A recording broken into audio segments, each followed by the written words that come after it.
안녕하세요. 저는 원광대학교 대학원 산림환경조경학과 석사과정을 준비하고 있는 조현범이라고 합니다. 이번에 내가 사랑한 한 권의 책 챌린지에 참여하게 됐는데요. 여러분께 소개해드리고 싶은 책은 빅터 프랭클의 죽음의 수용소라는 책입니다. 이 책은 나치의 강제 수용소라는 절망적인 공간에서 삶의 의미를 찾아내고 또 지켜낸 빅터 프랭클 박사의 이야기입니다. 요즘 현대사회인의 모습을 그려보자면 정말 바쁘고 각박하게 살아가는 것 같아요. 그래서일까요? 내가 뭘 하고 싶은지, 내가 왜 사는지도 모르고 그저 시키니까 되는 대로 사는 모습이나 내가 가려고 했던 길이 맞는지 의문을 가지는 모습도 어렵지 않게 그려집니다. 이런 생각들은 또 좌절의 늪으로 이어지기 십상이고요. 어떤 사람들은 좌절이라는 수용소에 스스로를 가두고 자책과 후회만을 반복하곤 하죠. 본문에서 프랭클 박사는 로고테라피라는 실존적 심리치료 기법을 제시합니다. 로고테라피는 의미를 뜻하는 그리스어 로고스와 치료나 요법을 뜻하는 테라피의 합성어로 삶의 의미를 되찾고 목표를 재설정하여 좌절을 극복하도록 도와주죠. 비슷한 고민을 가지신 분들께 도움이 되었으면 하는 마음에 이 책을 선정하게 됐습니다. 본격적으로 본론에 들어가기에 앞서 제가 이해한 방향이 작가의 의도와는 다르게 해석됐을 수도 있기에 먼저 참고만 해주시고 나중에 직접 읽어보심을 권장드리겠습니다. 앞서 삶의 의미를 되찾고 목표를 설정하게 도와준다고 말씀드렸는데요. 그렇다면 어떤 과정이 필요할까요?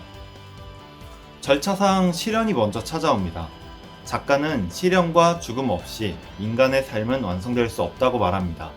우리는 살아가며 끊임없는 문제와 마주하게 되죠. 길에서 지갑을 주움으로써 생기는 내적 갈등부터 이해 차이로부터 생기는 외적 갈등까지 그 폭도 좁지 않습니다. 그리고 이 시련을 겪으며 찾아낸 가치를 자기 삶의 의미로서 새겨나가게 됩니다. 내성적인 성격의 사람이 겪는 일로 예시를 말씀드릴 수 있을 것 같아요. 사람들을 찾아가고 남들 앞에서 이야기하기에 내성적인 사람은 외향적인 사람보다 어려움이 많을 거예요. 하지만 살다 보면 해야만 하는 일이기도 합니다. 이것도 일종의 시련이잖아요? 여기서 난 안 되겠어, 포기할래 하면 부정적인 가치를 찾은 게 되겠죠.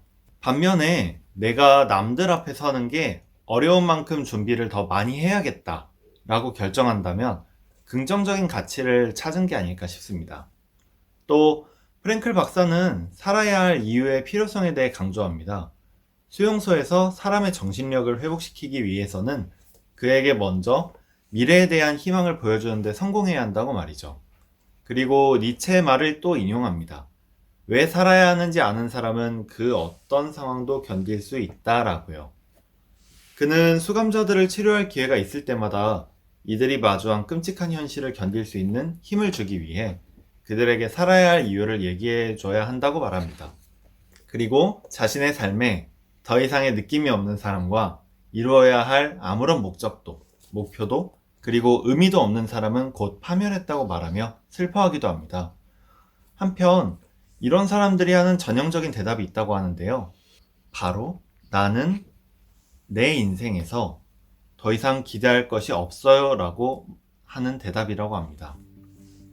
프랭클 박사는 이런 사람에게 어떤 대답을 해줘야 할지 고민했고, 고민 끝에 가장 필요한 것은 삶에 대한 태도를 근본적으로 변화시키는 것이라는 결론을 내리게 됩니다. 단순하게 보면 로고테라피는 내담자의 미래에 초점을 맞춘 것처럼 보입니다. 보다 정확히는 미래의 내담자가 이뤄야 할 과제가 가지고 있는 의미에 집중한다고 볼 수 있죠. 본론에서 언급하기를 정말 중요한 것은 우리가 삶으로부터 무엇을 기대하느냐가 아니라 삶이 우리로부터 무엇을 기대하느냐라는 사실을 알아야 한다고 합니다. 또 삶의 의미에 대해 질문을 던지는 것을 중단하고 대신 삶으로부터 질문을 받고 있는 우리 자신에 대해 매일 매시간 생각해야 할 필요가 있다고 강조하죠.